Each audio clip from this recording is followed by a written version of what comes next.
Syukur kita haturkan kehadirat Allah Azza wa Jal di kesempatan pagi ini di kota Cibinong, Jawa Barat, Kabupatennya Bogor.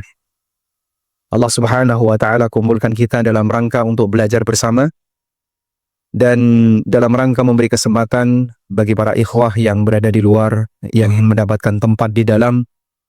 Allah ajarkan kepada kita, tafassahu fil majalis yafsahillahu lakum. Berikan kelonggaran di majelis, maka Allah akan berikan kelonggaran kepada kalian. Sehingga mungkin bisa merapat lagi, karena yang di luar berdiri, Pak. Nah, biar nanti bisa ikut masuk. Boleh yang di sebelah kanan saya mungkin geser dikit, enggak apa-apa ya. Alhamdulillah, jazakumullah khairan. Mungkin bagi bapak-bapak yang masih berada di luar, bisa silahkan merapat untuk mengambil tempat yang ada di dalam. Kita mau membahas tentang hakikat keberkahan harta dan waktu yang Allah berikan kepada para hambanya. Seperti yang kita tahu bahwa dua ini yang nanti akan menjadi tema pembahasan kita akan dihisap oleh Allah. Sebagaimana disebutkan dalam hadis yang diriwayatkan oleh At-Tirmidzi, Nabi SAW pernah mengatakan, "La tazulu qadama 'abdin yaumal qiyamah hatta yus'al."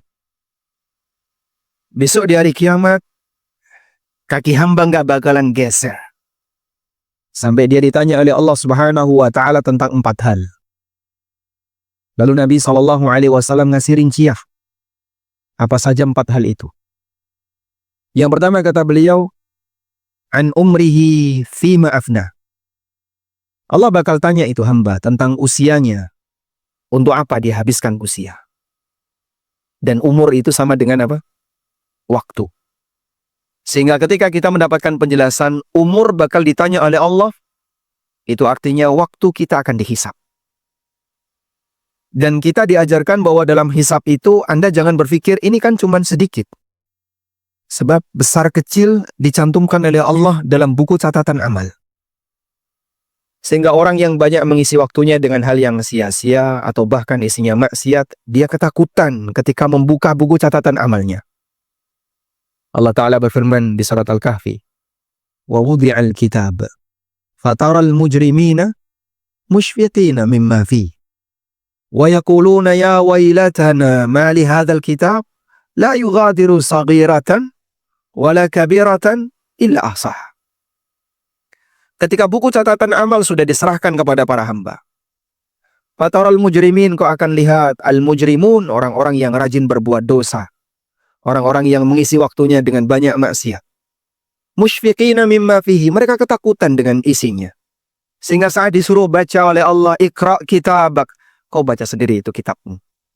Kafa bi nafsikal yawma 'alaika hasiba. Sekarang kau bisa ngitung sendiri dari isi kitabmu, kira-kira kau ini layak masuk surga atau enggak. Fataral mujrimina musyfiqin, orang yang rajin berbuat dosa dia ketakutan. Mimma fihi, apa yang ada di dalamnya. Lalu dia berkomentar, ya wailatana ma li hadzal kitab, la yughadiru saghiratan wala kabiratan illa ahsah. Ya wailatana, celakalah kami, ma li hadzal kitab, ini kitab apa? La yughadiru saghiratan wala kabiratan illa ahsaha. Besar kecil semuanya dimasukkan. Sehingga mungkin kita kadang berpikir, cuman kayak gini doang, cuman seperti ini. Tapi itu semuanya diperhitungkan oleh Allah. Ahsahullahu wa nasuh. Allah memperhitungkannya walaupun manusia melupakannya. Makanya berkaitan dengan hal hisab, kita diajarkan detail-detail itu akan dihitung oleh Allah. Faman ya'mal mithqala dzarratin khairan yara wa man ya'mal mithqala dzarratin syarran yara. Siapa yang beramal walaupun seberat zarrah, mithqal seberat zarrah. Atadruna ma dzarrah? Apa itu zarrah, Pak? Apa zarrah, Pak? Ya? Semut atau telurnya semut. Semut sama telurnya semut kecil mana, Pak? Kecil, telurnya semut. Mungkin ada banyak tafsir yang disampaikan oleh para ulama tentang zarrah. Ada yang menyebut telur semut, ada yang menyebut semut yang kecil, ada yang menyebut, Bapak bisa lihat ketika ada sorot cahaya matahari, yang masuk ke ruangan gelap. Ada debu yang terbang. Kelihatan itu, Pak? Kelihatan. Ditangkap bisa nggak, Pak? Kenapa ditangkap nggak bisa? Ketika Anda bergerak, ada udara yang terdorong sehingga dia bergerak. Ketika ditimbang dengan timbangan digital yang sensitif sekalipun, nggak ada angkanya. Sebab di timbangan digital yang sensitif itu sudah ada debu di situ. Dalam jumlah yang banyak yang tidak kelihatan. Dan angkanya 0. Yang digambarkan Nabi SAW walaupun seberat dzarrah, dalam Al-Quran Allah kasih gambaran seberat dzarrah, manusia bakal lihat. Yarahu, dia akan melihatnya. Detailnya bagaimana Allah Subhanahu wa Ta'ala menghisap para hamba. Besar kecil semuanya dimasukkan. Sehingga yang pertama kita diingatkan, an umrihi fima afna. Allah bakal tanya sama kita tentang umur yang Allah berikan kepada kita. Untuk apa umur itu dihabiskan? Kemudian, wa an syababihi fima ablah. Allah bakal tanya tentang usia muda. Kau masih kuat, fisikmu masih bisa diajak untuk beraktivitas berat. Kau pakai untuk apa? Karena yang namanya fisik makin lama makin mengalami penurunan.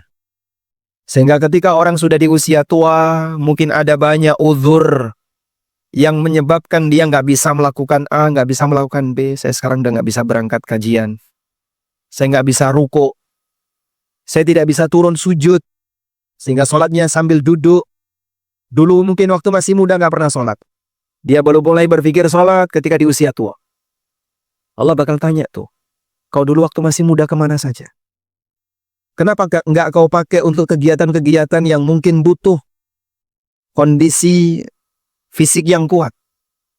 Ada banyak orang yang mungkin berpikir, udahlah daftar haji nanti saja ditunda-tunda, sampai akhirnya di usia 80-an, di usia 90-an sudah mengalami demensia, baru berangkat dia. Fisiknya sudah mulai lemah, baru berangkat. Padahal masih memungkinkan bagi dia untuk berangkat dulu waktu di usia muda, tapi dia nggak kepikiran untuk berangkat haji. Dan masih banyak orang yang menyepelekan kekuatan fisiknya, sehingga dia banyak gunakan untuk kepentingan dunia. Wa an ilmihi madza amila bihi. Allah bakal tanya tuh tentang ilmunya. Sejauh mana dia amalkan.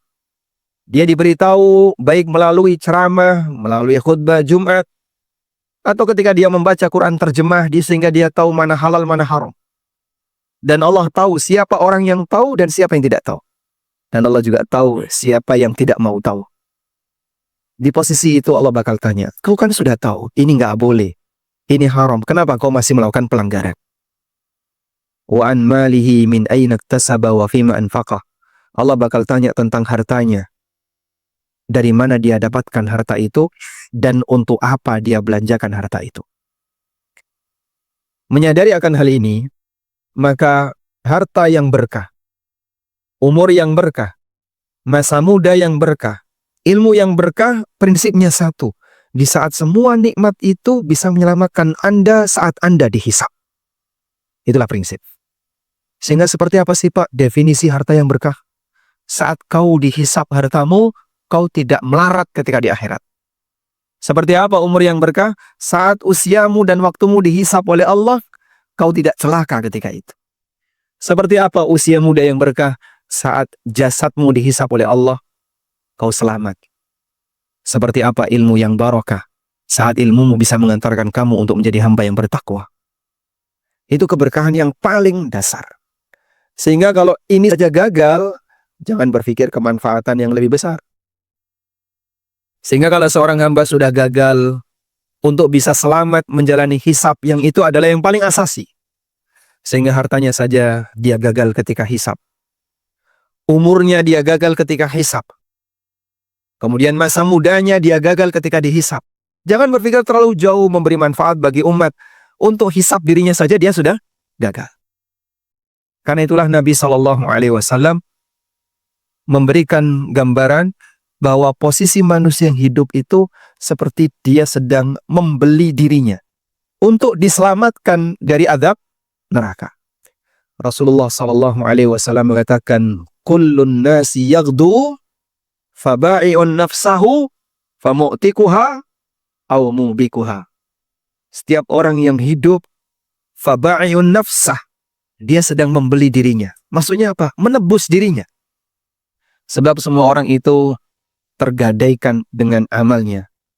Semua orang tergadaikan dengan amalnya. Kullu nafsin bima kasabat rahinatun. Setiap jiwa tergadaikan dengan amalnya. Jadi perjuangan kita, Bapak Ibu yang melakukan Allah. Anda sholat, Anda zikir, Anda melakukan ibadah A, B, C, Anda menderma, Anda melakukan aktivitas ibadah, termasuk belajar. Tujuannya biar saya menyelamatkan diri saya karena saya sedang digadaikan dengan amal saya. Seperti itulah gambaran yang diberikan Nabi SAW. Sehingga dulu sebagian sahabat, seusai mereka beramal soleh, mereka tidak merasa kalau sudah melakukan sesuatu yang hebat. Dalam bayangan mereka, andai ini menghapuskan sebagian dosa saya, itu sudah cukup. Andai ini menghapuskan sebagian dosaku, itu saja menjadi manfaat yang besar baginya. Sehingga mereka tidak kepikir dapat pahala besar. Mereka belum sampai berpikir langsung dapat surga, dapat istana, dapat tidak. Tapi yang dipikirkan oleh mereka, andai satu amalan ini menghapuskan dosa saya, itu sudah mencukupi. Demikianlah tawaduknya orang saleh ketika dia beribadah. Yang mungkin dalam bayangan kita, ketika kita selesai ibadah, seolah-olah kita sudah berada di surga tingkat 100. Sudah dapat sekian bidadari, sudah dapat istana, sudah dapat ini. Itu bayangan kita. Tapi bagi orang yang tawaduk, pada saat dia beribadah, dalam pikirannya, andai ini cukup untuk menyelamatkan saya dari dosa saya, itu sudah menjadi sebuah anugerah yang besar. Allah Subhanahu wa taala jelaskan di surat At-Taubah ayat 111 bahwa orang mukmin itu seperti membeli dirinya. Allah Subhanahu wa taala mengatakan, atau orang mukmin menjual dirinya. Allah berfirman, "Innallaha ashtara minal mu'minina anfusahum bi anna lahumul jannah." Sesungguhnya Allah membeli dari orang mukmin anfusahum wa amwalahum, membeli jiwa mereka dan harta mereka. Dibayar bagi apa? Bi anna lahumul jannah. Allah bayar kepada mereka berupa surga. Orang mukmin ini ketika dia menjual diri dan hartanya kepada Allah, dia bertransaksi dengan Allah, digambarkan sebagaimana orang yang transaksi, yang akan dibayar oleh Allah dengan surga. Karena surga itu mahal, maka si mukmin ini siap untuk memberikan jiwa dan raganya demi surga, demi agamanya. Yuqatiluna fi sabilillah fayaqtuluna wa yuqtalun. Mereka berjuang fi sabilillah di jalan Allah, yang kadang resikonya terbunuh atau berhasil membunuh. Dan memang demikian. Keberkahan yang paling asasi bagi diri kita masing-masing adalah di saat nikmat yang Allah berikan kepada kita, baik berupa waktu, tenaga, harta, atau yang lainnya, bisalah menyelamatkan kita ketika kita dihisab oleh Allah Subhanahu wa taala. Baik. Dan kekuatan manusia dalam menjaga keberkahan semacam ini bertingkat. Ada manusia yang hartanya paling berkah, waktunya paling berkah. Siapa beliau? Siapa beliau? Rasulullah SAW. Dan itu tidak mungkin bisa ditiru, karena beliau maksum. Sampai tidurnya Nabi, itu tidur yang bisa disisipi dengan ilmu. Tidur sambil belajar. Kok bisa Pak tidur sambil belajar? Beliau dapat wahyu ketika tidur. Beliau dapat wahyu ketika tidur. Sehingga sampai tidurnya Nabi SAW, Allah jadikan waktu tidur beliau itu untuk memberikan ilmu kepada beliau. Sebab tidurnya Nabi memungkinkan untuk disisipi wahyu. Makanya Rasulullah SAW mengatakan, "Tanamu aini wala yanamu qalbi." Mataku tidur, tapi hatiku nggak tidur. Allah Subhanahu wa taala ngasih wahyu kepada beliau, salah satunya melalui kondisi ketika beliau sedang tidur, melalui mimpi. Karena itu Nabi SAW terkadang cerita tentang mimpi beliau, aku bermimpi A, aku bermimpi B, dan itu wahyu. Kalau manusia biasa nggak berlaku. Allah Subhanahu wa taala lindungi kemurnian syariat ini, di mana mimpi selain Nabi tidak boleh menambahi wahyu atau mengurangi wahyu. Andaikan mimpi itu bisa ngoreksi wahyu, rusak kehidupan dunia. Sehingga orang bisa mengklaim, saya dapat wahyu, diajari doa A, saya dapat wahyu, diajari doa B, diajari cara ibadah C, diajari cara ibadah D. Gimana kira-kira? Agama ini akan banyak penambahan, dikoreksi sama orang-orang yang tidak bertanggung jawab, dan bisa jadi dia penuh dengan penipuan. Oleh karena itu Allah batasi. Mimpi yang dia bisa disisipi dengan wahyu hanya mimpinya para nabi. Sampai Nabi Ibrahim alaihissalam, seusai beliau bermimpi, kemudian beliau sampaikan kepada anaknya Ismail, Ya bunayya inni ara fil manami anni azbahuka. Wahai putraku, aku bermimpi. Dalam mimpi itu, aku menyembelih kamu. Fandur madza tara. Menurutmu bagaimana? Ismail yang paham tentang status ayahnya sebagai seorang nabi mengatakan, Ya abatif'al ma tu'mar. Wahai ayahku, laksanakanlah apa yang diperintahkan kepadamu. Sehingga Ismail mengatakan, ini perintah Allah. Laksanakanlah apa yang diperintahkan kepadamu. Satajiduni insya'allahu minas sabirin. Bahkan jumpai aku insyaallah sebagai orang yang sabar. Makanya jamaah, kita layak bersyukur Allah lindungi kemuliaan syariat ini dengan Allah jadikan semua peluang-peluang tambahan yang merusak syariat itu sudah dihalangi. Sehingga tidak ada istilah nambahi wahyu melalui mimpi, melalui wangsit, dan seterusnya. Baik. Termasuk juga Nabi SAW berkaitan dengan masalah harta beliau adalah orang yang sangat efisien. Sampai semua harta Nabi SAW disedekahkan. Yang tinggal hanya kebutuhan pokok beliau, sisanya beliau sedekahkan. Ada satu pernyataan yang disampaikan oleh Rasulullah SAW dalam hadis riwayat Bukhari Muslim. Dari sahabat Abu Hurairah radhiyallahu anhu. Anda bisa lihat bagaimana gambaran dermawannya Nabi SAW. Andaikan yang menyampaikan ini bukan Nabi, mungkin kita akan mengatakan, pasti menipu orang ini. Beliau menyampaikan seperti ini. Lau kana li mithlu Uhudin dhahaban. Ma yasurruni alla yamurra alayya thalathun. Wa indi minhu syai'un. Illa syai'un ursiduhu lidainin. Kalau saya punya emas segede Uhud. Gunung Uhud kira-kira beratnya berapa? Ya? Ngukur aja nggak pernah ya. Apalagi nimbang. Gede banget. Intinya ketika beliau sampaikan, andaikan aku punya emas dalam jumlah banyak. Sampai misalnya segede Uhud. Gitu. Dan Uhud kenapa disebut Uhud? Dari kata ahad yang artinya satu. Sebab gunung itu yang kelihatan seperti sendirian saking gedenya dibandingkan dengan bukit-bukit yang lain.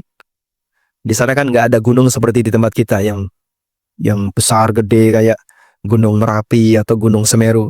Di Arab nggak ada. Adanya perbukitan-perbukitan kecil-kecil. Nah Uhud itu salah satu bukit yang paling gede di situ. Andaikan aku punya emas segede Uhud, ma yasurruni alla yamurra alayya thalathun. Wa indi minhu syai'un. Aku nggak ingin emas itu bertahan pada diriku selama 3 hari. Aku nggak ingin bertahan selama 3 hari. Artinya apa, Pak? Beliau akan upayakan untuk membaginya dalam waktu 3 hari habis. Kebayang Kak, bagi emas segede Uhud mau dihabiskan untuk disedekahkan dalam waktu 3 hari. Illa ma ursiduhu lidainin, hanya saya akan mengambil sebagian kecil saja yang aku siapkan untuk bayar utang, sisanya aku sedekahkan. Seperti itu bagaimana dermawannya Nabi SAW, sehingga semua hartanya tidak ada yang beliau simpan. Sampai satu ketika begitu selesai salam sholat wajib, Nabi SAW langsung bangkit, kemudian beliau mundur, lalu masuk ke dalam rumah. Kemudian beliau tiba-tiba balik lagi ke masjid. Beliau pulang, masuk ke rumah, lalu balik ke masjid. Kemudian beliau mengatakan, aku teringat ada segenggam emas yang ada di rumah dan aku khawatir belum sempat aku bagikan. Sampai ketika salam, begitu selesai salat, teringat ketika salat, sampai begitu selesai salam, beliau langsung mengambilnya dan disedekahkan kepada yang lain. Nah yang kayak gini Pak, kalau mau ditiru, mustahil untuk bisa dialami oleh hamba. Sebab Rasulullah SAW dan para nabi yang lainnya, mereka tidak boleh punya warisan harta. Semua harta yang dimiliki disedekahkan. Baik. Baik Pak, sekarang kita akan beralih. Kalau meniru para nabi tidak mungkin, sebab mereka adalah orang-orang yang dijaga oleh Allah. Ada nggak potret yang di bawah nabi, manusia biasa yang bukan nabi, yang punya semangat semacam itu? Walhamdulillah, Allah Subhanahu wa Ta'ala ciptakan orang-orang yang hebat, yang bisa jadi panutan bagi kita berkaitan dengan masalah efisiensi dalam harta maupun waktu, sehingga semuanya kepakai dalam kebaikan. Para sahabat Nabi Shallallahu Alaihi Wasallam adalah contoh orang yang sangat perhatian dalam masalah ini. Pertama, dalam urusan harta. Dalam urusan harta, kita lihat semangatnya Abu Bakar, semangatnya Umar, Abdurrahman bin Auf, Utsman bin Affan, dan para sahabat-sahabat yang diberi kelonggaran oleh Allah Subhanahu wa Ta'ala dalam masalah harta. Mereka ketika menderma itu nggak pakai hitungan. Satu ketika Umar punya rencana besar, akan aku kalahkan Abu Bakar. Dia bawa hartanya dalam jumlah yang banyak, datang menghadap Nabi Shallallahu Alaihi Wasallam. Ini sedekah dari saya, ya Rasulullah. Nabi Shallallahu Alaihi Wasallam bertanya kepada Umar, apa yang kau tinggalkan untuk keluargamu? Jawab Umar apa? Mithlahu, seperti ini. Mithlahu, seperti ini. Berarti antara yang distorkan oleh Umar dan yang ditinggalkan oleh Umar, nilainya sama. Maka beliau sedekah setengah hartanya. Beliau bersedekah setengah hartanya. Datang Abu Bakar. Lalu beliau bersedekah dengan hartanya. Pada saat Abu Bakar ditanya oleh Nabi Shallallahu Alaihi Wasallam, apa yang kau tinggalkan untuk keluargamu? Allah dan Rasulnya. Diajari untuk tawakal dan pasrah kepada Allah, semangat untuk memperjuangkan dan membela dakwah Nabi-Nya SAW, sehingga mereka bersedia untuk melepas semua kepemilikannya. Ya, meskipun bukan berarti mereka sampai kelaparan karena Abu Bakar punya pendapatan, tapi untuk kali itu saldonya Abu Bakar dinolkan dan semuanya diserahkan untuk fisabilillah. Baik jamaah, kalau kita membuat perbandingan kayak gini ya, ada orang punya pendapatan per bulan 1 miliar. Lalu dia sedekah 10 juta bulan itu. Udah? Orang kedua, ini A ya, 1 miliar 1 bulan, dia sedekah 10 juta. B, dia punya pendapatan 10 juta. Dan dia sedekah bulan itu 1 juta. Menurut Anda, mana yang lebih gede, sedekahnya A atau B? Ini 10 juta, ini 1 juta. Ngitungnya gimana, Pak? Ya? Gimana, Pak? Prosentase. Jadi yang sedekah 10 juta dibandingkan pendapatan dia 1M, berarti dia sedekah berapa? 1%. Dia sedekah 1%. Yang ini berpendapatan 10 juta, dia sedekah 1 juta, dia sedekah berapa? 10%. Gede mana? Jadi matematika sedekah seperti itu ngitungnya, Pak. Jangan dilihat, oh Pak Haji nyumbang 10 juta. Budi cuma nyumbang 1 juta. Bukan dilihat dari nominalnya. Kau lihat, Haji punya berapa Pak Haji? Pak Budi punya berapa? Persentase itulah yang menjadi nilai dan ukuran. Mana dari dua orang ini yang lebih gede sedekahnya? Makanya Nabi SAW ketika mengukur sedekahnya Abu Bakar dan Umar, bukan dilihat dari jumlahnya, tapi dilihat dari apa yang kau tinggalkan untuk keluargamu. Baik. Demikian pula Abdurrahman bin Auf, termasuk juga Utsman bin Affan. Utsman bin Affan ketika peristiwa perang Tabuk itu bersedekah dalam jumlah yang sangat banyak. Beliau nyumbang sekian ribu kendaraan.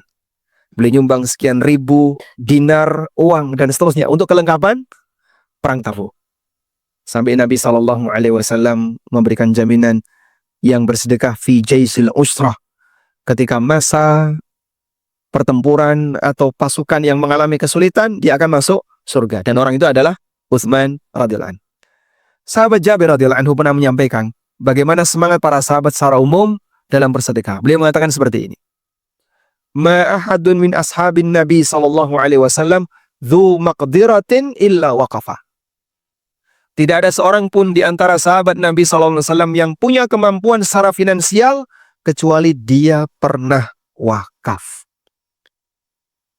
Sehingga para sahabat hampir semuanya yang punya uang, yang punya kemampuan secara ekonomi, dia nggak pernah ninggalin amal yang namanya wakaf. Sehingga potensi wakafnya para sahabat itu besar karena semangat mereka untuk wakaf besar. Kalau kan sekarang banyak yang hitung ya, potensi wakaf kaum muslimin sekian triliun. Tapi yang keluar baru 10%. Ada potensi, tapi nggak ada semangat. Sahabat, semangatnya besar. Sehingga para sahabat Nabi SAW ketika punya kemampuan secara ekonomi, mereka tidak pernah ketinggalan dari yang namanya wakaf. Baik. Selanjutnya jamaah. Dalam masalah waktu, sahabat termasuk di antara orang yang sangat perhatian dengan waktu. Sampai sahabat Ibnu Mas'ud radhiyallahu anhu, salah satu di antara orang yang sangat perhatian dengan waktu. Beliau pernah mengatakan sebuah kalimat. Ma nadimtu ala syai'in nadmi ala yaumin gharabat alayya syamsuhu wa lam yazid fihi amali. Tidak ada sesuatu yang membuat aku lebih menyesal dibandingkan penyesalanku terhadap satu hari yang hilang. Matahari tenggelam, umurku berkurang, namun amalku tidak bertambah. Yang mungkin bagi kita itu hal yang biasa saja, tapi bagi para sahabat itu akan menjadi sesuatu yang menjadi sumber penyesalan bagi mereka. Aku kehilangan sebuah modal besar, waktuku hilang, namun amalku tidak bertambah. Sebab bagi mereka, waktu itu adalah barang yang paling berharga. Sampai dikatakan oleh Hasan al-Basri rahimahullahu ta'ala, beliau menyampaikan, Adraktu aqwaman, aku menjumpai sekelompok orang. Asyakhu ala umrihi wa waqtihi, minhu ala darahimihi. Aku menjumpai sekelompok orang yang mereka lebih pelit terhadap waktunya, melebihi pelitnya kalian terhadap harta kalian. Jadi perbandingannya itu begini ya. Perbandingannya bukan waktu dan harta yang mereka punya. Tapi perbandingannya adalah waktu yang mereka punya dengan harta yang dimiliki orang sekarang. Orang sekarang terhadap hartanya itu pelit sekali. Sehingga untuk diajak keluar harta, yang keluar cuma dikit. Orang dulu kalau diajak keluar harta bisa keluar banyak. Tapi kalau mereka diajak untuk mengeluarkan waktunya, misalnya kumpul-kumpul, ngobrol, diajak jalan-jalan, kulineran, itu paling pelit orang dulu. Jarang orang yang bersedia untuk melayani. Saya nggak mau kalau cuma kumpul-kumpul seperti ini, saya nggak mau kalau cuma ngobrol seperti ini. Mereka lebih milih untuk menyendiri, sebab orang ketika menyendiri, dalam posisi dia punya rutinitas untuk beramal saleh, dia bisa manfaatkan waktunya untuk baca Quran, untuk zikir, untuk belajar, dan seterusnya. Dan demikianlah para ulama. Sehingga banyak di antara para ulama diceritakan dalam biografinya, ulama itu jarang keluar rumah. Kenapa Pak jarang keluar rumah? Mereka lebih sibuk dengan aktivitasnya. Baik. Sampai ada sebagian ulama salaf yang memberikan pesan kepada murid-muridnya. Beliau mengatakan seperti ini. Idza kharajtum min indi fatafarraqu. Kalau kalian sudah selesai kajian, habis kajian jangan kumpul ya, langsung pulang. La'alla ahadakum yaqra'ul Qur'ana fi tariqihi. Nah, kalian kalau habis kajian langsung pulang, dan pulangnya sendiri-sendiri, nggak kumpul-kumpul, nggak bareng-bareng. Bisa jadi ketika sambil jalan kalian baca Quran. Ketika sambil jalan kalian baca Al-Quran. Wa ma tajtama'tum tahaddatstum. Karena saya lihat kalau kalian kumpul pasti ngobrol. Sehingga pas kajian bagus Pak. Semuanya fokus dengerin, nyatet, menyimak dengan baik. Habis kajian ngapain Pak? Kulineran. Apalagi mohon maaf ya, kadang ibu-ibu izin sama suaminya, izin kajian. Kajian jam 9, pulang jam 3 sore. Itu kemana itu? Iya memang habis kajian, tapi kan suaminya belum pulang kerja ya.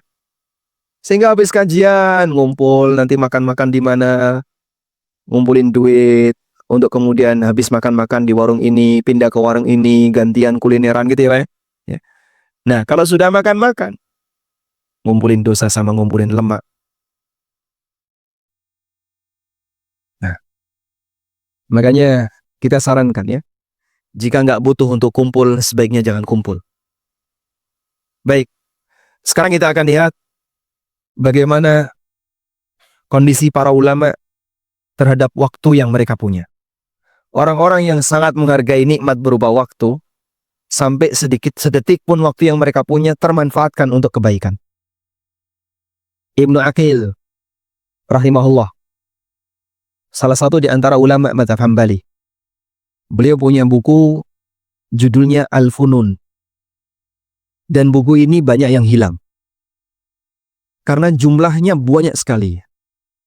Ada sebagian yang pernah menemu kitab Al-Funun itu di jilid 400 sekian. Kitab yang 400-an jilid. Kira-kira berapa meter itu? 400-an jilid. Banyak sekali ya. Jadi kalau satu kitab anggaplah setebal sekian berapa? Ada 6 cm atau 7 cm gitu ya. Kalikan 400. Itulah kira-kira kitab Al-Funun yang ditulis oleh Ibnu Aqil. Pak, kalau saya disuruh baca mungkin sampai mati belum khatam, Pak. Itu nulisnya kapan? Itulah berkahnya waktu ulama. Sehingga kalau Anda ingin lihat ya, bagaimana keberkahan waktu ulama, Bapak lihat bukunya para ulama yang belasan jilid, puluhan jilid. Mungkin kita kalau suruh baca buku ini, sampai mati belum khatam ya. Andai kan bisa baca. Ini nulisnya kapan? Tapi itu selesai sebelum orangnya mati. Itu selesai sebelum orangnya mati. Fathul Bari, karya Al-Hafidh Ibnu Hajar. Ada yang versi 15 jilid, ada yang sekian belas jilid, ya tergantung cetakannya. Intinya tebal. Andai kan kita bisa bahasa Arab, suruh baca itu, mungkin sampai khatam, atau sampai mati kita belum khatam. Tapi orang ini bisa selesai nulis sebelum orangnya meninggal dunia. Baik, apa kata Ibnu Aqil? Inni la yuhillu li an adhi'a sa'atan min umri hatta idza ta'attala lisani an mudhakaratin wa mudardaratin wa basari an mutala'atin a'maltu fikri fi halati rahati wa ana mustarihun. Aku tidak pernah halalkan diriku nganggur. Aku nggak pernah halalkan diriku nganggur. Walaupun cuma sesaat. Sehingga ketika lisanku berhenti untuk dzikir atau berhenti untuk diskusi dengan orang. Sehingga terkadang ada orang yang diskusi, lalu diskusi masalah ilmiah. Atau mataku berhenti untuk melihat kitab. Sehingga dia tidak sedang membawa kitab, tidak sedang berzikir, tidak sedang berdiskusi, tapi sedang istirahat. Nah, terus pas lagi istirahat, lisannya diam, matanya tidak melihat kitab, kemudian lisannya tidak sedang berdiskusi. Apa yang dilakukan oleh Ibnu Aqil? Aku gunakan pikiranku untuk merenungkan apa yang terbaik untuk hidupku fi halati rahati wa ana mustarihun, ketika aku sedang beristirahat. Fala anhadu illa wa qad khatara lima asturuhu. Begitu saya bangun, saya sudah terfikir apa yang akan saya tulis. Jadi di tengah beliau sambil tiduran itu mikir, kira-kira nanti mau nulis apa. Habis waktunya untuk ilmu. Sampai ketika kosong lagi istirahat, itu sambil mikir, saya mau nulis apa. Nah itu Pak contohnya. Kalau Nabi SAW saat tidur, beliau dapat wahyu. Ulama saat tidur merenung. Sehingga sampai ke bawah mimpi. Begitu ke bawah mimpi sadar, bangun, nulis. Imam Asy-Syafi'i rahimahullah melakukan itu berkali-kali. Sampai beliau minta kepada pembantunya untuk menyiapkan lilinnya. Lampu di masa silam kan pakai api ya. Sehingga lilinnya itu disiapkan sebelum beliau tidur. Kadang beliau bangun, minta kepada pembantunya nyalakan, dinyalakan. Sudah? Nulis. Selesai nulis, dimatikan, istirahat lagi. Sambil merenungkan. Ketemu hal tertentu yang penting untuk ditulis, terbangun, dinyalain lagi, tulis lagi. Sehingga tidur sambil siaga ilmu. Kemudian pembantunya ini tanya, bagaimana kalau lampunya kita nyalakan terus? Biar nggak mati nyala, padam nyala, daripada berkali-kali seperti ini, mending kita nyalakan terus. Lalu kata Imam Asy-Syafi'i, inna dhulmatal laili ajla lil qalbi. Gelapnya malam itu membuat hati lebih terang. Sehingga beliau tiduran sambil merenung. Baik, hal yang sama dialami oleh Imam Bukhari. Imam Bukhari sambil tidur, tapi terpikir, mau nulis apa? Sehingga kadang beliau tidur, kemudian beliau bangun, lalu beliau bangun, nyalakan lampu, nulis. Tidur lagi. Seperti itu terus terbangun berkali-kali, dalam sekali tidur bisa sampai 17 atau 16 kali bangun. Mungkin kalau kita akan berpikir, tidur saya nggak tenang, dibalas siang hari. Ya, karena berkali-kali bangun. Bapak mungkin bisa tanya ya, sama ibu-ibu yang punya bayi. Bayi baru lahir itu kan nggak tenang. Ketika malam, isinya apa? Bergadak. Sehingga sambil mangku, ibunya tidur. Tidur sebentar, bayinya nangis. Kemudian dikasih ASI. Tidur lagi, bayinya nangis, kasih ASI lagi. Sehingga seorang ibu ketika malam kadang nggak tidur. Tidur sebentar, bangun, tidur, bangun, tidur, bangun. Maka disarankan para dokter, kalau bayinya sedang tidur, ibunya ikut tidur. Nah, cuman kan bayinya tidur, ibunya nyuci. Itu perjuangan seorang ibu ketika punya bayi. Sudah? Istri bangun, bapaknya ngapain? Hah? Bangunin istri. Habis itu tidur lagi. Baik. Di posisi ketika orang itu tidurnya nggak tenang semacam ini. Bangun, tidur, Anda akan merasa pusing. Anda akan merasa apa? Pusing. Tidur saya nggak maksimal. Saya ketika tidur, bangun, bangun berkali-kali, Anda akan merasa pusing dan Anda merasa saya butuh waktu untuk istirahat. Deep sleep, nggak ada yang bangunin. Biar tidurnya tenang. Dan ternyata ulama melakukan itu dalam semalam bisa 16-17 kali seperti Imam Bukhari, seperti Imam Syafi'i, seperti Ibnu Aqil. Dan kita menikmati karyanya. Kita menikmati karyanya. Anda baca buku, hadis, riwayat Bukhari. Perjuangannya kayak gitu, Pak. Perjuangannya seperti ini. Dan Imam Bukhari tidak pernah mengeluh kepada Anda, dulu saya kayak gini, saya pusing. Enggak. Karena beliau sudah terbiasa seperti itu. Demikianlah tidurnya ulama. Tidur sambil siaga ilmu. Ini waktu tidurnya, Pak. Gimana lagi dengan waktu ketika beliau tidak sedang tidur? Sangat produktif. Sampai ketika biografinya Hammad bin Salamah itu diceritakan oleh para ulama. Andaikan Hammad bin Salamah itu didatangi oleh malakul maut, lalu diberitahu 1 jam lagi kau bakal mati. Lalu diberitahu 1 jam lagi kau bakal mati. Beliau sudah tidak punya waktu lagi untuk mengisi ibadah tambahan karena sudah full dengan ibadah. Artinya mau dicabut oleh malakul maut kapanpun, beliau sudah sedang melakukan ketaatan.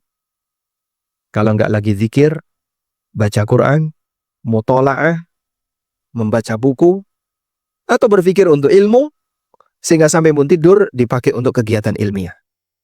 Makanya Hammad bin Salamah bin Dinar itu meninggal dalam posisi sedang sujud. Beliau termasuk di antara orang yang mati dalam keadaan sedang salat. Baik. Selanjutnya, sebagian ulama mengatakan bahwa waktu yang paling berat bagi dia adalah waktu yang hilang karena sedang makan. Masya Allah. Sampai itu disesali.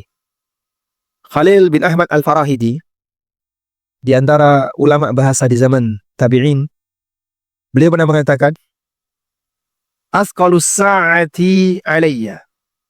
Waktu yang paling berat bagiku, sa'atun akulu fiha, adalah waktu yang saya pakai untuk makan.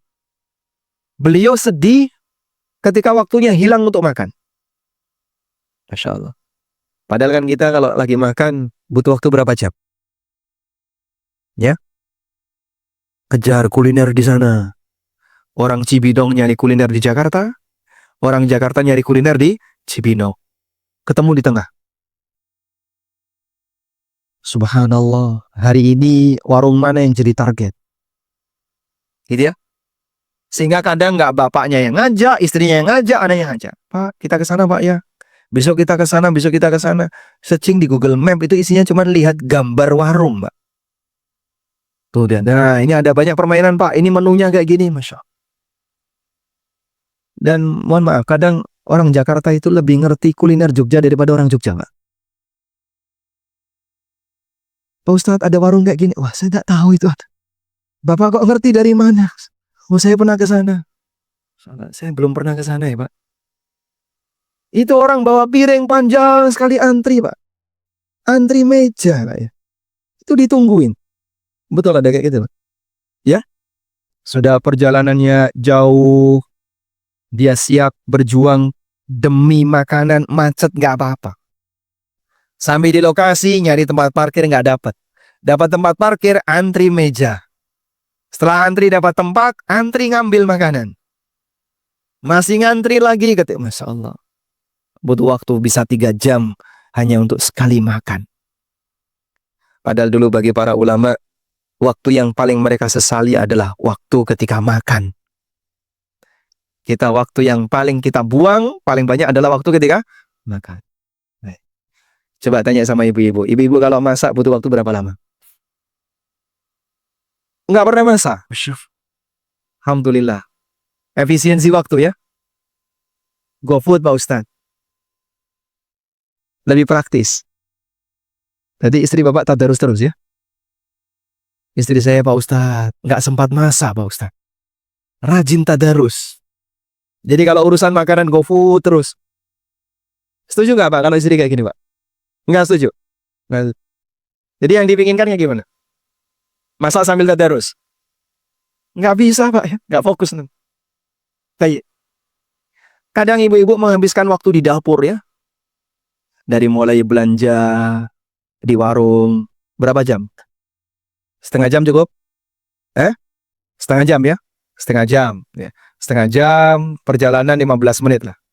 Baik. Terus masak berapa lama? 2 jam? 2 jam. 2 jam. Kadang ada satu makanan itu kan dimasak dengan proses yang bertahap ya. Pertama direndam dulu setengah jam, ditungguin. Habis direndam, dikukus. Habis dikukus, dirajang-rajang. Habis dirajang, ditumis. Habis itu dimasukkan Tupperware. Subhanallah. Untuk hanya 1 kali proses masak, dia butuh waktu sekian jam, dan mungkin ada 4-5 proses. Itu dengan sabar ditelateni sampai jadi. Digulung dulu, habis digulung dideplok, habis dideplok digulung lagi ya. Ada kayak gitu, Pak? Ini makanan apa-apaan nih? Baik. Bagi para ulama seperti ini hal yang sia-sia sehingga mereka menyesal kalau ada waktunya habis hanya untuk urusan makan. Sampai sebagian di antara mereka, Pak, mereka ketemu roti yang sulit untuk dikunyah, waktu ngunyah saja itu diperhitungkan. Akhirnya dicelup sama air biar nanti ngunyahnya gampang. Di antara mereka ada yang nggak sempat untuk makan, jadi belajar terus sampai keluarganya itu takut. Ini kalau belajar terus kayak gini bisa sakit dinner. Sehingga lagi baca buku disuapin sama istrinya, disuapin sama ibunya, biar anak ini tetap bisa makan. Baik. Ibnu Qayyim rahimahullah pernah mengatakan, idha'atul waqti asyaddu minal maut. Membuang-buang waktu itu lebih mengerikan dibandingkan mati. Lianna idha'atul waqti taqta'uka 'anillahi wad daril akhirah. Karena orang yang membuang waktu itu sama dengan memutus hubungan kamu dengan akhirat. Wal mautu yaqta'uka 'anid dunya wa ahliha. Sementara kalau orang itu mati hanya memutus hubungan kamu dengan dunia dan penduduknya. Membuang waktu itu memutus kamu dari akhirat, sementara mati itu memutus kamu dari dunia. Dan kehilangan dunia lebih ringan daripada kehilangan akhirat. Demikianlah keterangan Ibnu Qayyim. Masya Allah. Intinya begini, Pak. Jika dibandingkan antara kita dengan para ulama berkaitan dengan semangat dalam memanfaatkan waktu, seperti langit dan sumur, jauh sekali selisihnya. Mereka adalah manusia yang sangat perhatian dengan masalah waktu. Dan mereka demikian serius dalam memperhatikan waktu, sebab itu dianggap sebagai modal utama bagi seorang mukmin untuk bisa menyelamatkan dirinya ketika menghadap Allah Subhanahu wa taala. Saya kasih tugas. Sanggup insyaallah? Baik. Yang paling jauh dari mana? Yang paling jauh, boleh angkat tangan. Dan yang paling jauh dari mana, Bapak? Dari Serang. Datang jam berapa ke sini tadi berangkatnya? Jam 3 dari rumah. Berangkat ke sini ya. Masya Allah. Serang sini kira-kira berapa jam? 1 jam? 2 jam. 2 jam lewat tol. Masya Allah. Ada hadiah kan? 1 tiket. Baik. Nanti bisa minta hadiah dari panitia. 1 tiket ya. 1 tiket pesawat. Umroh. Oh, bukan. Mohon maaf. Direvisi. 1 tiket Muslim Life Fair. Gratis. Alhamdulillah. Baik. Dari manapun Anda, nanti setelah bubar dari kajian ini, Bapak pulang, baik sendirian maupun bersama keluarganya, bisa nggak Pak? Nggak putus baca subhanallah wa bihamdi sampai rumah. Ya? Nggak putus Pak. Bisa? Atau baca zikir apapun, zikir pagi Anda habiskan. Kalau nggak hafal Pak, ya boleh baca pakai aplikasi. Intinya pokoknya Anda nggak putus zikir sampai rumah. Sanggup insya Allah? Sanggup ya? Coba kita berlatih. Seperti itu dulu. Orang yang memanfaatkan waktunya. Kita hanya dikasih tugas mungkin hanya dalam waktu 1 jam. Coba nggak putus sambil makan perjalanan. Tapi istri saya itu Pak sudah ngejak ngobrol ini ngobrol. Ya kasih tugas yang sama. Biar Anda menjalankan tugas, satu mobil juga sedang menjalankan tugas, nanti bisa bareng-bareng berzikir, fokus dengan zikir. Sanggup insya Allah ya? Itu baru 1 sesi ya. Membiasakan itu dalam banyak sesi. Jadi dibuat target Pak, dibuat target. Misalnya Bapak lagi di tol, target sampai exit tol, saya nggak putus baca istighfar. Sampai exit tol. Istrinya juga dipesani kayak gitu. Tolong sampai exit tol, kita coba baca la ilaha illallah. Wahdahu la syarika lahul mulku wa lahul hamdu wa huwa ala kulli syai'in qadir. Enggak putus. Sampai exit tol macet. Masya Allah. Tapi dia enggak putus. Sehingga walaupun dia macet, yang mungkin emosi bagi orang mungkin udah naik ya. Kok macet kayak gini, diserobot 1 gimana Pak? Hah? Sakit hati. Tapi bagi dia, dah kita nikmati saja. Lebih lama enggak apa-apa. Zikir kita jadi lebih banyak. Sehingga yang bersangkutan tetap bisa santai, kepala dingin, walaupun macet.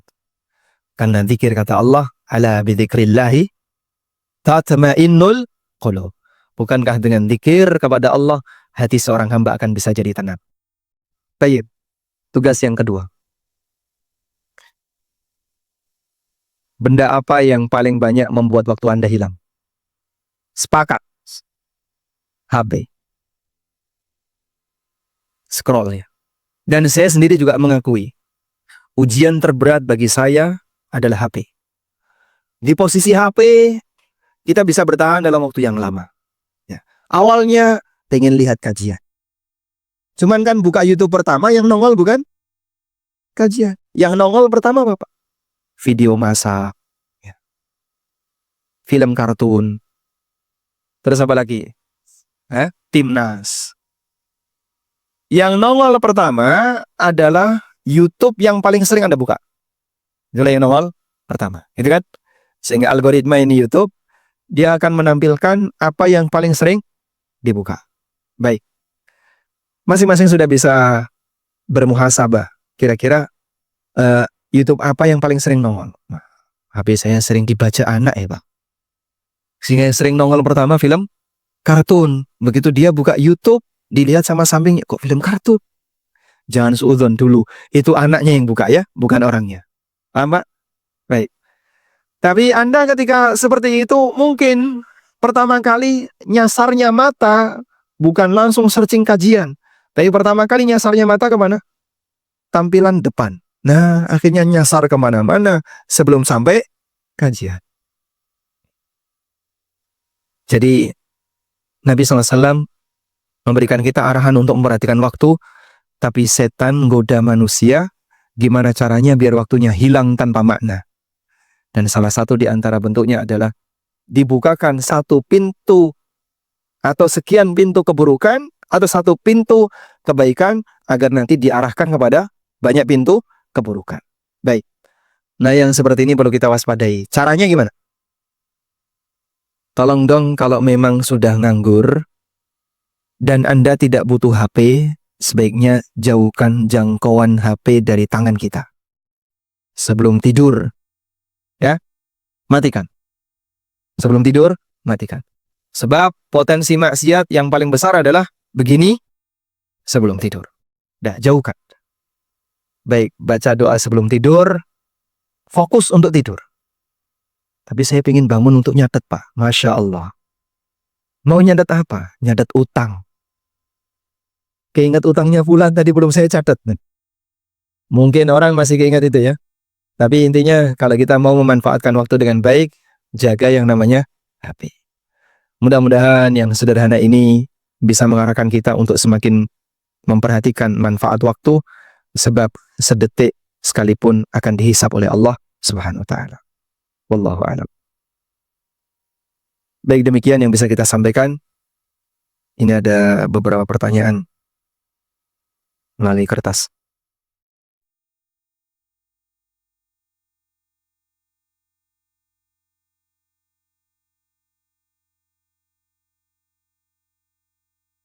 Assalamualaikum. Waalaikumsalam.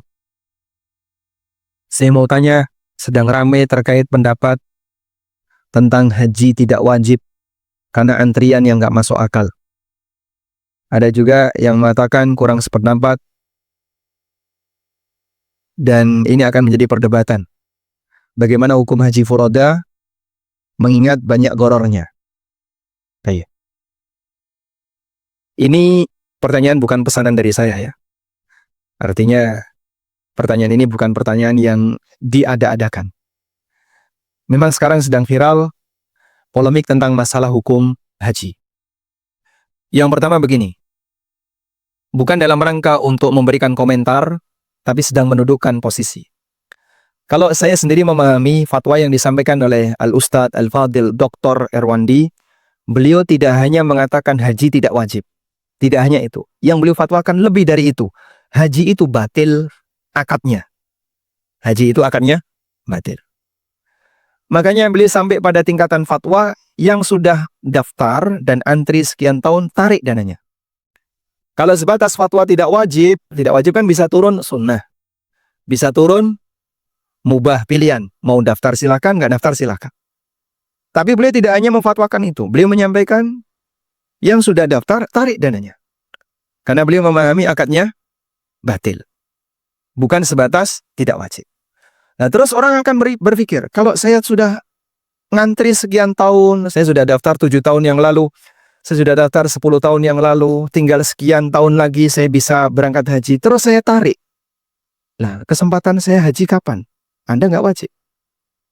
Anda tidak wajib untuk daftar haji di kondisi seperti ini, sebab akadnya batil. Dan pertimbangan beliau mengatakan tidak wajib karena sistem yang ada di tempat kita ini sistem yang tidak ideal. Terutama model akadnya. Baik, yang masalah itu ada di mana, Pak? Pertama, talangan haji. Ini masalah.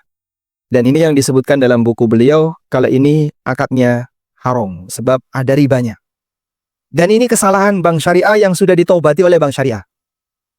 Saya boleh sebut seperti itu karena saya pernah berkomunikasi dengan salah satu manajer bank syariah dan beliau bilang, sudah lama saya tutup produk itu. Kami menilai produk itu bermasalah. Talangan haji. Sehingga bank syariah sendiri mengakui kesalahan ini.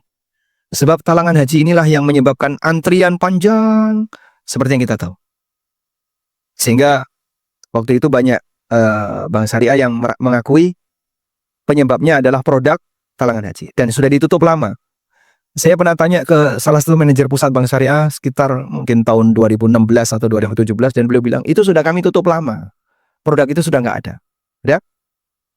Namun alhamdulillah, kaum muslimin ahlu sunnah yang paham riba nggak melakukan ini. Sehingga banyak di antara mereka, saya nggak pakai talangan haji. Alhamdulillah, berarti Anda tidak melakukan transaksi riba. Maka yang menyebut bahwa dalam akad haji ada ribanya, banyak kaum muslimin yang nggak melakukannya. Terutama dia yang tidak ikut produk talangan haji. Paham ya? Sehingga tidak semuanya kena riba. Saya sendiri daftar reguler dan saya tidak pakai talangan haji. Maka jangan dituduh semua yang ikut reguler kena riba. Enggak, mereka enggak kena riba. Mereka bayar tunai dengan uang pribadinya, 25 juta. Paham ya? Baik. Sehingga untuk masalah ini tidak semuanya kena. Yang riba itu adalah kasus talangan haji. Dan banyak ikhwan ahlussunnah yang tidak memakainya. Walhamdulillah. Yang kedua, sisi gharar. Baik. Sisi ghararnya ini tidak bisa dihilangkan. Baik yang reguler, yang khusus, maupun yang furodah. Pertimbangan ghararnya gimana, Pak? Tidak jelas waktu, tidak jelas fasilitas, dan tidak jelas visa. Nah, dari reguler, khusus, dan furodah, menurut Anda yang paling gharar yang mana? Menurut Anda? Ya? Menurut saya yang paling gharar reguler. Menurut saya. Ya? Baik. Furodah itu paling tidak gharar. Kok bisa, Pak? Akad haji furodah, tahun ini bayar, tahun ini berangkat. Dan semua poster furodah itu, hotelnya jelas, maskapainya jelas. Semua poster furodah. Poster kami yang kami terbitkan, hotelnya jelas, maskapainya jelas. Harganya jelas. Sudah? Cuman visanya yang nunggu kepastian, sebab tidak ada jaminan dari pemerintah. Furodah itu tidak ada jaminan dari pemerintah. Sudah? Kegagalan karena nggak dapat izin masuk, pernah dialami oleh Rasulullah SAW. Beliau berangkat dari Madinah, lalu di Dzulhulaifah, beliau ngambil mikot, melakukan perjalanan sepanjang 400 kilo, sampai di Hudaybiyah, ditahan orang musyrik. Sehingga nggak boleh masuk. Maka beliau tahallul, beliau menyembelih dam, balik pulang. Peristiwa apa itu? Hudaybiyah. Sehingga kalau masalah perizinan masuk, dapat visa dan tidak, perizinan berhasil masuk dan tidak, itu bukan cuman kasusnya pada furodah saja. Bahkan sampai Rasulullah SAW pernah mengalaminya. Makanya kita kasih motivasi untuk sabar bagi para jamaah furodah yang gagal dapat visa. Sekelas Nabi SAW nggak boleh masuk Mekah. Kalau kita nggak boleh masuk Mekah karena nggak dapat visa, Anda mau komentar apa? Kalau Nabi SAW pernah nggak boleh masuk kota Mekah. Sejarah perjanjian Hudaybiyah Anda baca? Baik, itu contoh apa? Rasulullah SAW nggak boleh masuk kota Mekah. Tujuan beliau bukan untuk bikin onar di kota Mekah. Tujuan beliau untuk apa, Pak? Ibadah. Beliau pakai kain ihram. Beliau dalam posisi berihram. Sehingga beliau tidak dalam rangka untuk tegang dengan penduduk Mekah, bukan dalam rangka untuk cari masalah, tapi beliau datang untuk ibadah. Itu pun nggak boleh sama orang Mekah, suruh balik. Baik. Dan kaum muslimin mengalami hal yang sama dari waktu ke waktu sesuai dengan kondisinya. Pernah haji itu ditutup karena masalah keamanan. Haji pernah ditutup karena masalah pandemi. Sehingga nggak boleh haji. Pernah libur nggak haji? Waktu pandemi libur. Ada beberapa yang diundang ya, terbatas.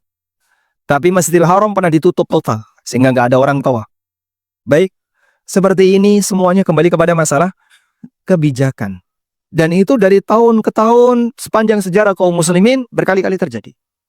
Baik, gharannya reguler apa, Pak? Daftar, waktunya nggak jelas. Sehingga saya daftar. Kapan akan berangkat? 20 tahun lagi pasti? Bisa maju, bisa mundur. Saya sudah ngecek, Pak. Alhamdulillah maju 2 tahun. Saya cek lagi mundur 3 tahun. Dicek lagi maju lagi setahun. Dicek lagi mundur 5 tahun lagi. Jadi ini gimana ini, kadang maju, kadang mundur. Sehingga sepanjang Anda belum dapat panggilan, selama itu belum pasti. Waktu ya. Yang kedua, fasilitasnya. Nanti dapat hotel yang mana? Tidak jelas. Sehingga kalau dari sisi fasilitas, reguler, haji khusus, itu nggak jelas.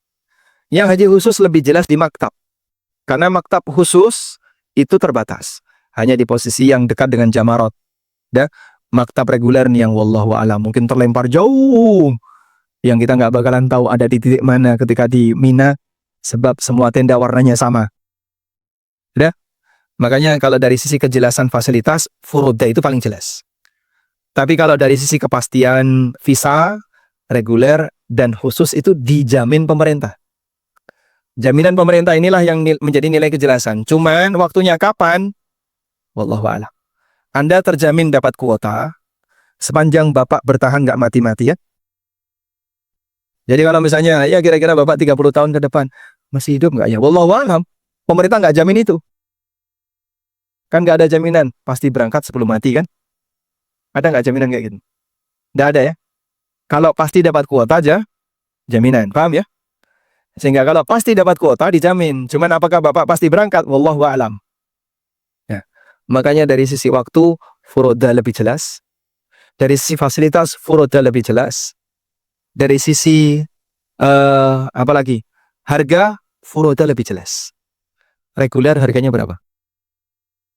Reguler harganya berapa? Hah? Gimana Pak? Tergantung berangkat kapan. Sehingga yang mau berangkat tahun ini baru diberitahu. Nanti Bapak nambah sekian. Yang masih nggak jelas, saya berangkat kapan? Nggak tahu. Loh, terus saya harus sedia dana berapa? Ya nggak tahu Pak.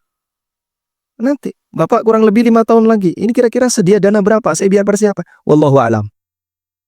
Kalau furoda ada kayak gitu? Nggak ada. Furoda $20.000 sudah kunci di situ. Jadi kalau dari sisi kejelasan akad, jika kita mau membandingkan masalah goror dan tidaknya, saya sendiri menilai reguler dan khusus itu paling goror. Kalau masalah kejelasan. Masalahnya adalah jaminannya nggak ada. Sudah? Nah, seperti ini kan kebijakannya kembali kepada pemerintah. Sehingga sebelum tahun 2025, furoda itu diberi kelonggaran. Bahkan sebelum pandemi, furoda itu sangat longgar. Sehingga hampir setiap pendaftaran furoda, peluang berhasilnya besar. Karena ketika itu diberi kelonggaran. Kembali kepada masalah kebijakan. Baik. Lalu kenapa beliau anggap bahwa reguler maupun yang khusus juga bermasalah? Yang ini disampaikan oleh Al-Ustaz Dr. Irwandia. Karena ada satu skema akad yang kata beliau akad ini bermasalah. Ada yang tahu skema akad apa itu? Sudah nonton belum videonya? Sudah. Baik, ada satu poin yang beliau sampaikan yang mungkin nampaknya orang belum begitu perhatian dengan poin itu. Kira-kira poin apa itu? Namanya, sudah nonton belum videonya? Sudah? Belum ya? Begitu ditanya ngakunya belum nih. Apa yang bermasalah? Namanya akad IMFD. Apa itu Pak IMFD? Ijarah Mausuf fi Dhimmah. Jadi ijarah Mausuf fi Dhimmah itu akad jual beli jasa, tapi objek jasanya belum dimiliki. Akad jual beli jasa, objek jasanya belum dimiliki. Pemerintah sebagai penyelenggara akad haji ini, untuk waktu sekian puluh tahun tadi, dia kan belum punya hotel-hotelnya, maskapainya belum disiapkan, karena masih panjang. Tapi sudah diakadkan. Nah, akad ijarah mausuf fi dhimmah itu boleh, menurut pendapat jumhur ulama, dengan syarat bayarnya tunai. Masalahnya kan Anda tidak mungkin bayar tunai. Sehingga baik reguler maupun haji khusus, semuanya bayar DP. 25 juta atau $4.500. Sudah? Ketika ijarah mausuf fi dhimmah itu tidak tunai, akadnya batil. Makanya beliau menilai yang sudah daftar baik reguler maupun khusus, statusnya dia melakukan akad batil. Dari sisi itulah beliau memfatwakan yang sudah daftar tarik. Nah, itu kan cukup mengkhawatirkan bagi pemerintah. Kalau ada 1 juta saja Muslim Indonesia yang sudah daftar, narik dana itu, wallahu a'lam. Duitnya ada atau tidak? Itu mengkhawatirkan. Makanya Pak, Bapak bisa lihat ya. Jadi propaganda rush money itu kan dianggap oleh pemerintah merorong negara. Tahun berapa itu ada propaganda rush money itu? Ya? Bukan yang berdekatan dengan kita. Sebelum zaman Pak Prabowo. Kan pernah ada itu kan. Ayo di rush, uangnya ditarik sebanyak-banyaknya. Itu kan udah ketar-ketir negara. Ini orang kalau melakukan rush money, bareng-bareng semuanya rush money, ya mungkin ekonomi akan goyang. Makanya propaganda ini dianggap beresiko bagi negara. Sehingga sempat ada yang dipolisikan gara-gara dia mempropagandakan, mengkampanyekan ayo rush money. Karena ini bisa merusak ekonomi negara. Nah, sehingga kalau sampai ini kemudian diikuti, anggaplah 1 juta orang, kemudian bareng-bareng kita tarik semua dana haji kita. Wallahu alam. Kita nggak tahu apakah ada duitnya atau tidak. Ya. Baik. Oleh karena itu dalam hal ini beliau tidak hanya memfatwakan itu tidak wajib, tapi beliau lebih dari itu. Beliau memfatwakan akadnya batil yang tadi ya. Apa namanya? IMFD, ijarah, mausuf, fi dhimmah, akad jual beli jasa. Namun unit jasanya belum dimiliki. Dia belum booking hotel, belum booking pesawat, dan seterusnya. Tapi sudah diakadkan. Nah, akad ini boleh jika tunai. Baik, ini kalau kita bahas dari sisi latar belakang muamalahnya. Nah, kalau antrian yang panjang, Pak. Sekarang masalah antrian yang panjang. Apakah gara-gara antrian yang panjang itu terus kewajiban jadi gugur? Masalahnya kalau kamu nggak ikut ngantri, nggak bakalan bisa dapat. Keadaan di lapangan kan, daftar itu harus ngantri kan gitu ya. Sehingga kalau saya nggak ikut ngantri gimana? Ya kamu tunggulah diundang Raja Salman. Barangkali ada surat nyasar kan gitu ya. Itu peluangnya berapa persen ya? Wallahu a'lam. Ya. Banyak saja berdoa kepada Allah, ya Allah, jadikan diriku ada di hati Raja Salman. Masya Allah. Biar aku diundang sama Raja Salman. Masya Allah. Sehingga mau tidak mau, Anda akan ikut sistem ini. Yang ada hanya antrian. Saya nggak mau ngantri. Ya kalau nggak mau ngantri, ya selamanya kamu nggak bakalan dapat kuota. Kuota itu hanya bisa dilakukan dengan cara ikut dalam antrian. Memang ada antrian yang panjang, yang reguler. Ada antrian yang lebih pendek, yang khusus 10 tahun, 7 tahun, 8 tahun, tergantung daerah. Dan ada kaidah ma la yatimul wajibu illa bihi fahuwa wajib. Jika ada sebuah kewajiban tidak bisa tertunaikan kecuali harus melakukan aktivitas A, maka aktivitas A ini statusnya wajib. Karena itu bagi saya kalau Anda masih menganggap bahwa haji itu wajib, sehingga tidak mengikuti fatwa yang menyatakan haji tidak wajib, Anda tetap menganggap bagi saya haji tetap wajib. Baik, berarti ikut antrian ini juga wajib. Ya, karena hanya itu caranya. Mau gimana lagi? Karena nggak ikut antrian, ya Anda selamanya tidak akan dapat kuota. Begitu? Baik. Cuman Pak, terus nanti biayanya bagaimana? Biaya kan urusan nanti Pak. Sekarang untuk bisa dapat antrian, Anda perlu sediakan uang $4.000 misalnya. Atau 4.500 untuk yang khusus. Baik. Di saat Anda punya dana itu, berarti Anda wajib mengantri. Masalah nanti kembali kepada takdir Allah yang kita nggak tahu. Sebab setiap hamba tidak ada yang tahu apakah dia nanti bisa berhasil berangkat atau tidak. Wallahu a'lam. Bisa dipahami insyaallah? Alhamdulillah. A menggadaikan sawahnya ke B. Bolehkah B mengelola atau menggarap sawah itu? Tidak boleh. Ini jadinya apa? Riba. Karena memanfaatkan barang gadai. Bagaimana kalau nggak boleh solusinya? Solusinya ya cuman disimpan saja. Sawah disimpan buat apa, Pak? Jika memang Anda dari awal misalnya tidak mau memberi utang, saya ngasih utang juga nggak dapat manfaat apapun. Ya, berarti dari awal jangan mengutangkan. Tapi yang Anda lakukan dari awal, sewa sawah itu dari petani. Saya nggak mau ngasih utang ke kamu, gini saja. Saya mau sewa sawah kamu. Saya sewa selama 5 tahun. Berapa? Sekian juta, ya, bayar sekian juta. Sehingga duit itu adalah bayaran sewa, bukan utang ya. Maka uang itu tidak perlu dikembalikan oleh petani. Karena apa? Ini bukan utang, tapi sewa. Dan Anda berhak untuk mengelola tanah sawah ini sesuai yang Anda inginkan. Wallahu a'lam.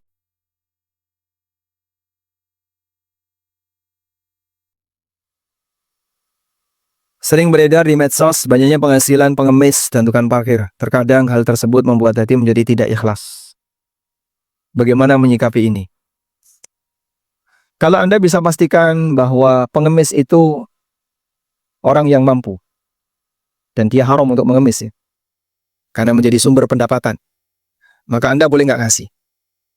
Sehingga nggak perlu dikasih. Sebab dia ternyata menggunakan ini sebagai media untuk maksiat. Untuk sumber pendapatan yang sebenarnya dia mampu tapi berpura-pura tidak mampu dan seterusnya. Untuk tukang parkir gimana Pak? Nah ini beragam. Ini beragam ya. Jika memang parkir di sini resmi, dalam arti Bapak naruh kendaraan di sini, saya kasih biaya sewa, memanfaatkan lahan untuk naruh kendaraan. Boleh nggak? Boleh kayak gitu? Sewa boleh? Dimanapun, di Saudi juga banyak. Sehingga di sana kalau orang tidak punya lahan parkir, maka dia harus sewa lahan tetangganya dengan bayar nilai tertentu untuk garasi mobil atau untuk parkir mobil. Secara transaksi tidak ada masalah. Ya? Yang jadi masalah, ini lahan bukan milik dia. Ini lahan umum punya pemerintah. Siapapun boleh memanfaatkannya, tapi dikuasai oleh sebagian orang. Nah, si penguasa ini dolim. Kecuali kalau ditertibkan oleh pemerintah. Sehingga pemerintah punya kebijakan, lahan ini disewakan ke rakyat. Boleh? Boleh. Maka ditertibkan. Parkir dan retribusi di sini kembali ke pemerintah. Petugasnya orang setempat. Nanti bagi hasil atau gaji sesuai kesepakatan antara dia dengan pemerintah. Seperti ini boleh. Sebagaimana pengelolaan lahan parkir yang dikelola oleh pemerintah, yang dikelola oleh pemerintah daerah, lalu pelaksananya adalah masyarakat setempat. Hukumnya boleh. Wallahu a'lam. Namun kalau liar, boleh nggak Pak? Kita nggak ngasih. Boleh. Cuman Anda perlu mempertimbangkan resiko. Daripada Anda pergi kaca pecah, mending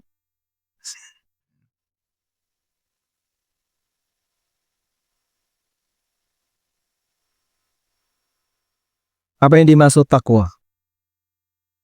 Dan kiat-kiat agar bisa menjadi orang yang bertakwa dengan sebenar-benarnya takwa. Ini butuh kajian 1 jam. Jadi anaknya gimana nih? Karena kalau bicara takwa kan cukup panjang. Ada satu definisi takwa yang disampaikan oleh seorang ulama namanya Thalaq bin Habib. Ini yang paling sering dipakai. Thalaq bin Habib. Ta, lam, qaf. Ibnul Habib. Thalaq bin Habib pernah menyampaikan definisi takwa. At-taqwa an ta'mala ta'atallah ala nurin minallah tarju thawaballah. Takwa itu adalah kau melakukan ketaatan kepada Allah atas dasar bimbingan dari Allah, ala nurin minallah, tarju thawaballah, dengan harapan mendapatkan pahala dari Allah. Wa anta tatruka ma'siyatallah ala nurin minallah takhafu adzaballah. Dan kau meninggalkan maksiat atas bimbingan dari Allah karena takut azab dari Allah. Itulah takwa. Jadi ada masing-masing ada 3 unsur ya.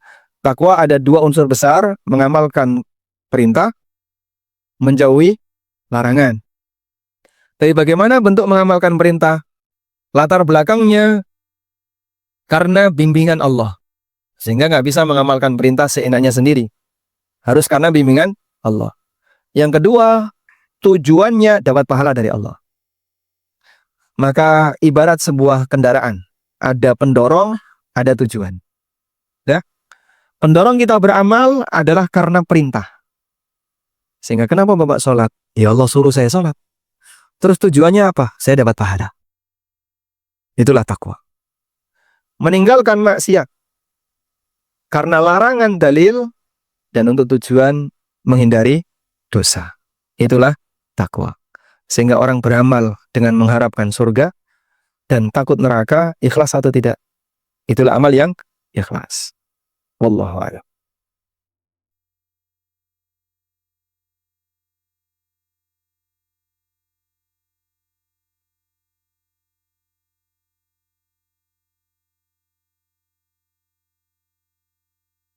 Saat ini saya memiliki harta yang sudah 1 nisab dan sudah haul.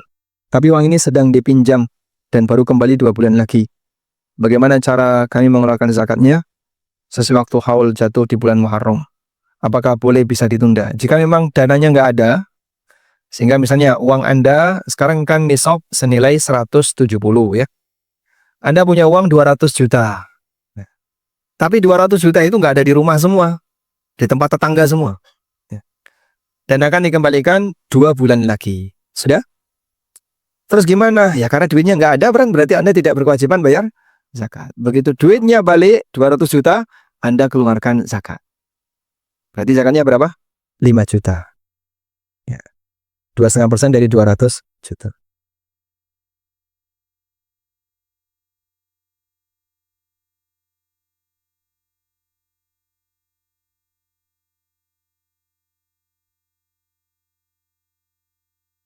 Yang akan dihisap oleh Allah ada 4 hal tadi. Nomor 4 apa ya?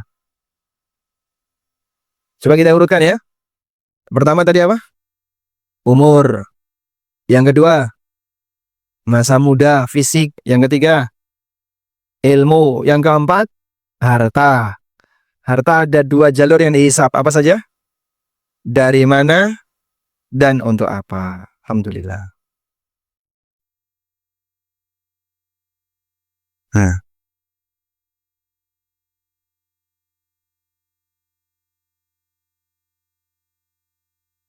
Assalamualaikum. Waalaikumsalam. Saya seorang ibu bekerja. Anak saya usianya 2 dan 4 tahun. Waktu saya banyak dihabiskan di kantor dari jam 6 sampai jam 6. Sehingga waktu saya mengurus anak dan suami tidak banyak.